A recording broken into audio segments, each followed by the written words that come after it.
बेवकूफ, इवान और जादुई पाइक मछली। एक बार की बात है कि रूस में एक जगह 3 भाई रहते थे। उनमें से 2 भाई तो बहुत अक्लमंद थे, पर तीसरा भाई कुछ बेवकूफ सा था।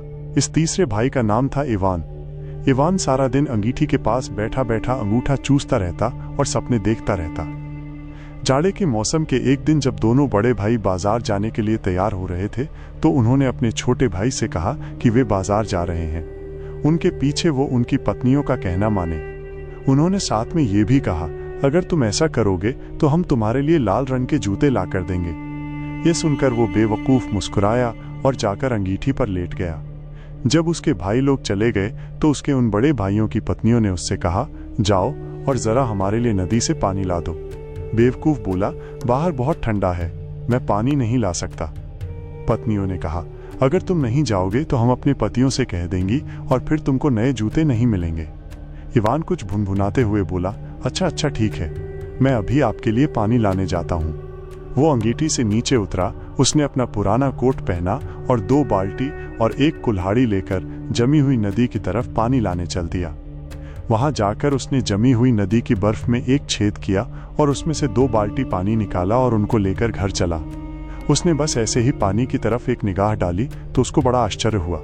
उनमें से एक बाल्टी में तो एक बहुत बड़ी मछली तैर रही थी, -1 पाइक मछली। उस मछली को देखकर इवान को बहुत खुशी हुई। वो बोला, वाह मेरी कितनी अच्छी किस्मत है, आज रात तो मैं खाने में इस मछली का सूप खाऊंगा। पर तभी एक दूसरे आश्चर्य ने उसको आश्चर्य में डाल दिया। वो मछली आदमी की आवाज में बोली, मुझे जाने दो इवान, मुझे जाने दो, मैं एक दिन तुमको इसका बदला जरूर दूंगी। बेवकूफ इवान हंस पड़ा, तुम मेरे लिए क्या अच्छा काम कर सकती हो? इससे अच्छा तो ये है कि मैं तुमको घर ले जाऊं और शाम को खाने में खाऊं। पर मछली ने उससे फिर से प्रार्थना की, मुझे जाने दो इवान, मुझे जाने दो, मैं तुम्हारी हर इच्छा पूरी करूंगी। ये सुनकर इवान अपना सिर खुजाता हुआ बोला, अगर मैं तुमको जाने दूं तो तुम साबित करो कि जो कुछ तुम कह रही हो सच कह रही हो। तुम मेरी बाल्टियों को बिना एक बूंद पानी बिखेरे घर तक पैदल चलाकर भेज दो।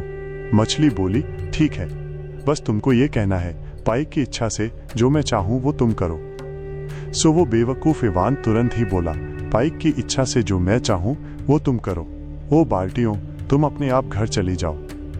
बस तुरंत ही उन बाल्टियों के लकड़ी के पैर निकल आए और वे उन लकड़ी के पैरों से पहाड़ों पर चढ़ने लगीं। इवान ने भी उस मछली को तुरंत ही नदी में छोड़ दिया और अपनी बाल्टियों के पीछे भाग लिया। इस बीच वे बाल्टियां गांव के बाजार की सड़क से होकर जा रही थीं। गांव के लोग उन बाल्टियों को चलता देखकर आश्चर्य से उनको घूर रहे थे। उनका मुंह तो बस खुला का खुला ही रह गया था। इवान मुस्कुराता हुआ उन बाल्टियों के पीछे पीछे भागा जा रहा था। बाल्टियां जाकर सीधी उसके लकड़ी के मकान में घुस गईं और जाकर एक बेंच पर बैठ गईं, जबकि वो बेवकूफ इवान अपनी गर्म अंगीठी के पीछे जाकर बैठ गया। जब उसकी भाभियों ने ये देखा कि इवान पानी ले आया तो वे इवान से बोली, जाओ अंगीठी के लिए थोड़ी लकड़ी और काट लाओ। बेवकूफ अपनी जगह से हिला भी नहीं, बस जरा सा फुसफुसाया, पाइक की इच्छा से जो मैं चाहूं वो तुम करो। ओ कुल्हाड़ी, तुम अलमारी में से नीचे उतरो और अपने आप लकड़ी काट कर लाओ। जैसे ही इवान ये फुसफुसाया कि उसकी कुल्हाड़ी अलमारी पर से कूदी और मकान के पीछे की तरफ भागकर अपने आप ही लकड़ी काटने लगी। कटे हुए लकड़ी के लट्ठे भी एक एक करके घर में आकर जमा होने लगे और फिर अंगीठी में जाकर कूद गए। फिर उसके भाइयों की पत्नियों ने उससे जंगल से लकड़ी काटने के लिए जाने के लिए कहा। अब उसके करने के लिए कुछ नहीं था, बस वो अंगीठी से नीचे उतरा और अपने जूते पहने। इस बार उसने एक कुल्हाड़ी और एक लंबी सी रस्सी और साथ में ले ली। फिर उसने मकान के कंपाउंड में से स्ले उठाई और बोला, भाभियों दरवाजा खोलो। ये देखकर उसकी भाभियां चिल्लाईं, अरे ये क्या, तुमने तो स्ले में घोड़े भी नहीं जोते, कैसे जाओगे? इवान मुस्कुराकर बोला, मुझे घोड़ों की जरूरत नहीं है। उसकी भाभियों ने घर का दरवाजा खोल दिया और वो चिल्लाया, पाइक की इच्छा से जो मैं चाहूं वो तुम करो। ओ स्ले, तुम पेड़ों की तरफ भाग चलो और वही करो जो मुझे अच्छा लगे। ये कहते ही उसकी स्ले दरवाजे में से होकर इतनी तेजी से उड़ चली कि उसकी दोनों भाभियां तो उसको आश्चर्य से देखती हुई वहीं बर्फ पर गिर पड़ी। उस स्ले को उड़ता देखकर और दूसरे गांव वाले भी आश्चर्य से नीचे गिर पड़े। वे चिल्लाए, पकड़ लो इसको, पकड़ लो इसको। पर बेवकूफ ने उनकी तरफ कोई ध्यान नहीं दिया, बल्कि अपनी स्ले को और ज्यादा तेज भगा दिया।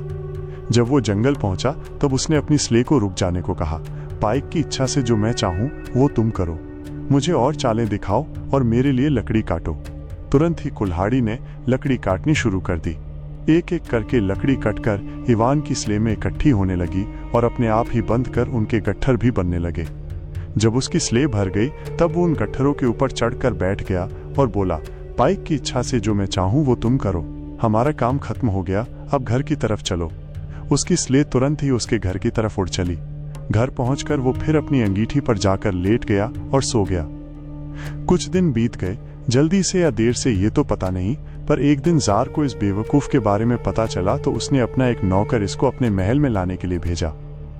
जब शाही नौकर गांव में आया तो वो इन भाइयों के मकान में आया और इस बेवकूफ को महल चलने के लिए कहा, पर बेवकूफ इवान ने अंगीठी के ऊपर से सोते हुए नींद में कहा, चले जाओ यहाँ से और मुझे सोने दो। ये सुनकर जार का नौकर बहुत गुस्सा हो गया। उसने उसकी पीठ पर एक डंडा मारा, पर डंडा मारकर तो उसको पछताना पड़ा, क्योंकि तुरंत ही इवान बुड़बुड़ाया, पाइक की इच्छा से जो मैं चाहूं वो तुम करो। वो डंडे, इस आदमी को बताओ कि इसने मुझे मारकर क्या हासिल किया है। बस फिर क्या था, उस शाही नौकर का मोटा लकड़ी का डंडा उसी नौकर को मारने लगा। वो बेचारा नौकर वहां से सिवाय महल की तरफ भागने के और कुछ नहीं कर सका। जब वो जार के पास पहुंचा और उसको सब बताया तो जार को बहुत आश्चर्य हुआ। उसने अपने सलाहकार को बुलाया और उससे कहा, उस बेवकूफ लड़के को ढूंढो और उसको यहाँ लेकर आओ। उस अक्लमंद सलाहकार ने एक टोकरी में शहद के केक, सूरजमुखी के बीज और बिलबेरीज भरी और उस बेवकूफ के गांव चल दिया। उसने उस बेवकूफ के भाइयों को ढूंढा और उनसे पूछा कि उनके भाई को सबसे ज्यादा क्या पसंद था। भाइयों ने जवाब दिया, वो तुम्हारे लिए कुछ भी करेगा अगर तुम उसके साथ दया का बर्ताव करो तो, और उसको अगर सबसे ज्यादा चमकीले लाल रंग के कपड़े देने का वायदा करो तो। सो उस अक्लमंद सलाहकार ने उस बेवकूफ को वो खाने की टोकरी दी और कहा, अगर तुम मेरे साथ महल चलोगे तो जार तुमको बहुत बढ़िया लाल रंग की पोशाक देगा, लाल रंग के जूते देगा और एक लाल रंग का काफ्तान भी देगा। बेवकूफ ने इसका जवाब देखने से पहले कुछ सोचा, फिर बोला, ठीक है तो फिर मैं चलता हूँ, पर जब मैं चाहूंगा मैं तभी आऊंगा और अपने रास्ते से ही आऊंगा। यह सुनकर सलाहकार चला गया। उधर इवान भी अपनी अंगीठी पर फिर से सो गया। जब वो जागा तो वो बोला, पाइक की इच्छा से जो मैं चाहूं वो तुम करो। वो अंगीठी, जैसे हम यहाँ बैठे हुए हैं उसी हालत में तुम अपनी पूरी गति के साथ जार के घर चलो। बस इवान के मुंह से शब्द निकलने की देर थी कि अंगीठी अपने आप उठी, दरवाजे में से बाहर निकली, बाहर कंपाउंड में आई, गांव की सड़क पर गई और जार के महल की तरफ चल पड़ी। बेवकूफ इवान उस अंगीठी के ऊपर बैठा हुआ था। जब अंगीठी महल के पास आई तो जार ने खिड़की के बाहर झांका तो उसको अपनी आंखों पर विश्वास ही नहीं हुआ कि एक अंगीठी उड़कर उसके महल की तरफ आ रही थी। जब इवान महल में आया तो जार महल के दरवाजे पर खड़ा हुआ था। जार चिल्लाया, ओ बेवकूफ, इधर देखो, मैंने तुम्हारे बारे में कई शिकायतें सुनी हैं कि तुमने बहुत सारे भले लोगों को नीचे गिराया है। अब मैं तुमको जेल में बंद करने वाला हूँ। उसी पल जार की बहुत सुंदर बेटी लुडमिला महल की खिड़की पर खड़ी हुई थी और नीचे का दृश्य देख रही थी। जब बेवकूफ ने उसको देखा तो वो उससे तुरंत ही प्यार करने लगा। वो फुसफुसाया, पाइक की इच्छा से जो मैं चाहूं वो तुम करो। मैं चाहता हूं कि ये सुंदर लड़की इस बेवकूफ के प्यार में पड़ जाए। इसके बाद में उसने ये भी कहा, ओ अंगीठी, जल्दी से घर चलो। अंगीठी घूमी और बर्फ के ऊपर फिसलती हुए इवान के गांव की तरफ चल दी। वो घर पहुंच गई और अपनी जगह जाकर खड़ी हो गई। वो बेवकूफ भी घर पहुंचकर सो गया। इस बीच महल में एक और हल्ला गुल्ला मच गया। राजकुमारी लुडमिला बीमार पड़ गई। वो अपने प्रेमी के लिए रोती रही और चिल्लाती रही। उसने अपने पिता से कहा कि वो उसको उस बेवकूफ से शादी करने दे। जार को अपनी बेटी पर बहुत गुस्सा आया कि उसकी बेटी एक बेवकूफ से शादी करना चाहती है, पर वो क्या करता। सो उसने अपने सलाहकार को फिर से उस बेवकूफ को महल लाने के लिए भेजा। तो एक बार फिर वो अक्लमंद सलाहकार उस बेवकूफ के गांव कई तरह की केक और मीठी शराब लेकर चला। वहां पहुंचकर उसने इवान को बहुत अच्छे अच्छे खाने का लालच देकर ललचाया। जब इवान पेट भरकर खा चुका तो वो फिर से सो गया। सलाहकार ने उसको अपनी गाड़ी में रखा और महल ले गया। नाराज जार ने तुरंत ही एक ऐसे बहुत बड़े बैरल को बनाने का हुक्म दिया जिसमें 2 लोग बंद किए जा सके और उसको लोहे की पत्तियों से बांधा जा सके। जब वो बैरल बन गया तो उसने बेवकूफ इवान और राजकुमारी लुडमिला, दोनों बदकिस्मत प्रेमियों को इस बैरल में बंद कर दिया और समुद्र में फेंक दिया। जब इवान जागा तो राजकुमारी ने रोकर उससे अपनी बदकिस्मती के बारे में कहा, पर इवान को तो कोई डर ही नहीं था। उसने साफ साफ जोर से कहा, पाइक की इच्छा से जो मैं चाहूं वो तुम करो। हवा तुम बहकर इस बैरल को जमीन पर ले चलो और सूखे रेत पर ले जाकर ठहरा दो।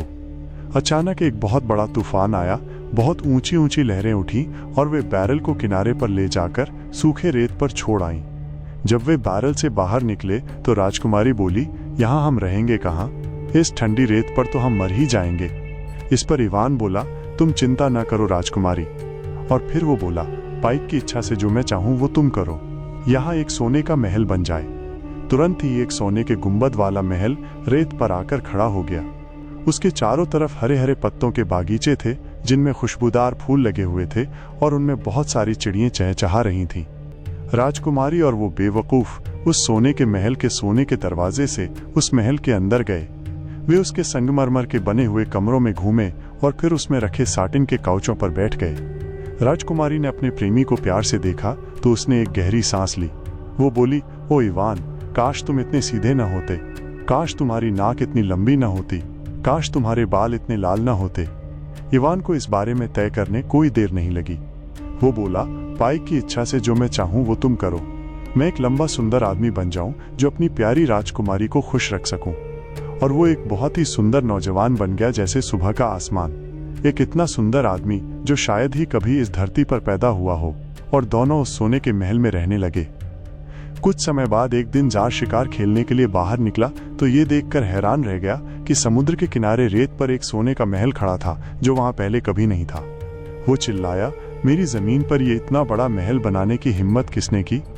इवान जार को अपने महल के दरवाजे पर मिला और उसको अपने महल में अंदर ले गया। वहां जाकर उसको एक ऐसी मेज पर बिठाया जिस पर बहुत सारे खाने लगे हुए थे। जार ने वहां खाया पिया और उसके खाने पीने की बहुत तारीफ की।